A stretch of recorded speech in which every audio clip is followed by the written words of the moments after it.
Alright everyone, there's a link in the description on this video to an article. It's supposedly relevant, but there are so many discrepancies and problems with it. I'm gonna, hatchet it apart, obviously. Largely from not even a fully political perspective. If you know anything about the way in which scientific studies are supposed to be conducted, this one is not one. Now, first and foremost, if you look at the accreditation of the people involved and their specific chops, it's laughable. Especially the I never fucking mind.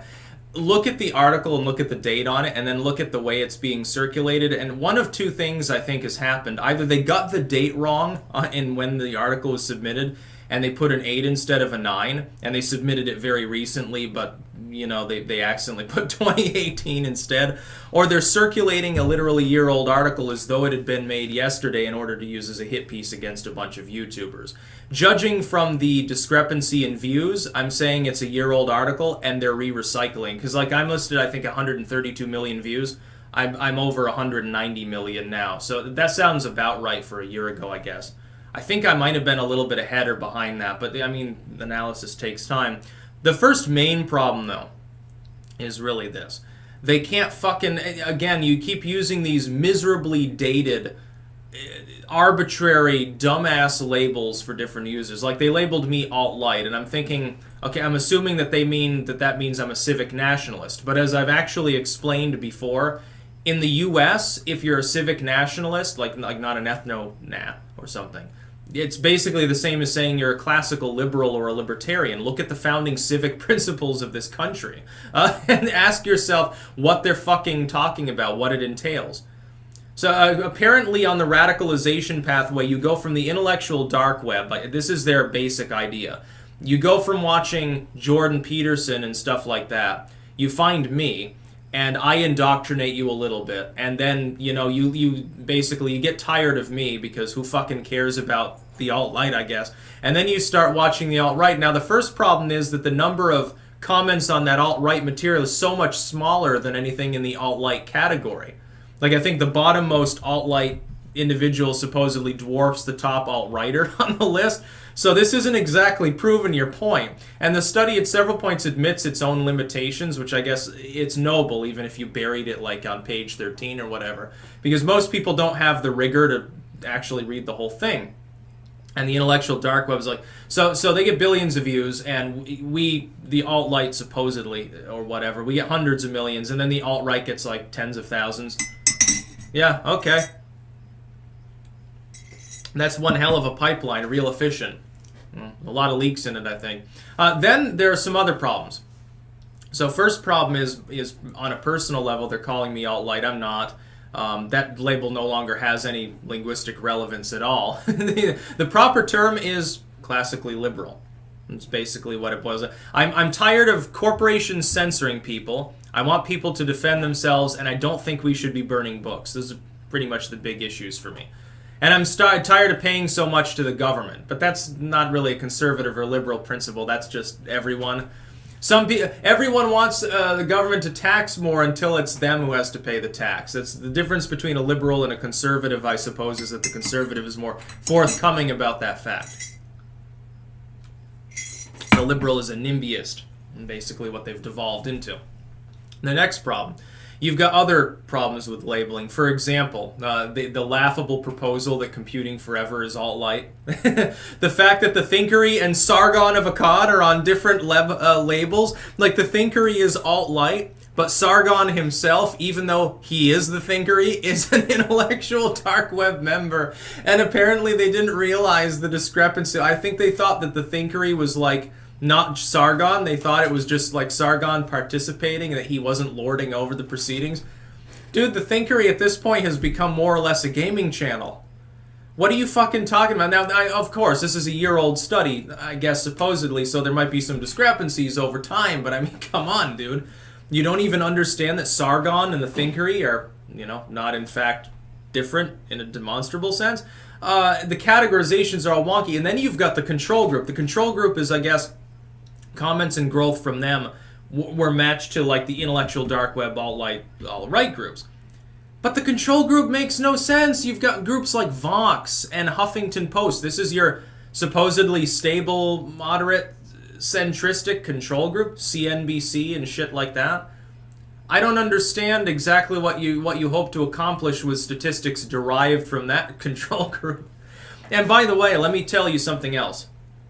If you were to compare people on the independent left, like a Kulinski or something, I mean, you have to like the dude, but if you were to compare their growth and commenting and stuff, and you were to look at, like, you know, the kind of the generic left, like the intellectual left, you could call it, the blood sports left, and then the further left, and then the really out there commies, I bet you'd find the same exact so-called pattern if you did that. And if you compared it to the control group, which is comprised of corporations, yes, here's what the study really shows.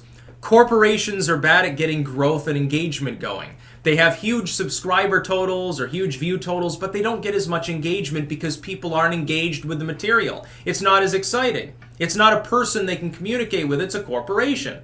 That puts them at a loss. That's what you're seeing here. You're not seeing some pipeline of people get you know, they start their journey, they make their YouTube channel, and at first it's all fine. They're just watching cat videos and music videos and Will Smith and Katy Perry, but then they found Jordan Peterson, who's like, I guess, the dark Sith Lord. He's the boogeyman they usually go to first. So you find Jordan Peterson, and they get radicalized into thinking, like, you know, culture matters and shit like that. And then they move on to the alt-right, and they learn that they should be able to, you know, I don't know, not be censored by corporations. This is a big problem. And then because they're now against censorship, they naturally find out about Richard Spencer, and pretty soon they shave their head, they have a swastika tattoo, and they go get killed in Charlottesville. That's, I guess, the idea of the study. But it's soccer mom bullshit. This is weird because it's not like the normal claim.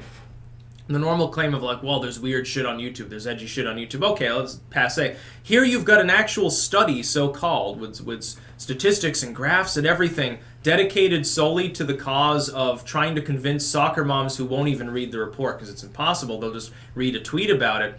To try to convince them that people are being radicalized by me and by other content creators. I will say it is nice to be so high up on a list of a who's who of political analysis, but it's not. There's no alt-right. It doesn't exist. The alt-right basically doesn't exist at this point. It's just political commentary. In fact, it's reverted back to a pre-2015-esque ancestry of people simply making independent content creation. There's more mixing together of these individuals now, and I think over time that's going to tend to take people who are on the further left or right and draw them into not a center, but towards a more consensus sort of view. And I think the most broad thing on which basically everyone on that list agrees with is anti-censorship. We're all on the internet, we're all creators, and we all, you know, get fucked by censorship. Oddly enough, every group in the control category, they want censorship. Now isn't that interesting? Every single one of those groups, I bet if I dug through, I bet if I did a study of those groups that are in the control for this particular paper, I bet if I looked, I could find articles, and probably more than one, from all of them incorporating a disdain for content creation and an advocacy for tech censorship. Or at the very least, the plausible statement that there's a problem on YouTube with radicalization, at the very least. I bet I could find that from all of those people. I bet if I took a bunch of people on the left, which again is totally arbitrary, some of the people on this list have leftist elements. Richard Spencer at this point endorses economically a version of socialism, I believe, which is hilarious. If I were to look at things, and I were to look at people on the, again, Kulinski and people like that, Pacman, people who have more independent presences, if I were to take like the Kulinskis, the Pacmans and stuff, they're the intellectual dark web of the left, and then I'd have people who are further left, like the blood sports, like a Destiny or something. And then further out than that, I'd have like that Mohawk commie and stuff like that. I bet you anything you'd find the same pattern. Yeah, there are going to be people who are commenting on the more mainstream material, you could term it, that then start commenting on other things. But then it works in the other direction too. The study never mentions people who start watching Richard Spencer and end up subscribing to me. Because they're not interested in, what they're not interested in is realizing that the growth rate of those groups that they're deeming less extreme is considerably higher than those that are way out there. That's just the fucking long and short of it. Now, really, what's winning is anti-censorship. And that's really what this is about. They want more censorship for their corporate overlords. These people, how much do they get paid by Johnson & Johnson or whatever? They probably got bought off by somebody or influenced by someone, or, and this is really the most dangerous group, people that actually believe that bullshit. People who believe in the fundamental righteousness of this kind of censorship, this corporate cronyism, are much more dangerous because convincing them, it's hard for people on the so-called right to convince them otherwise because they keep saying, well, you're a shill, you're a horrible person. That's not the way to do it.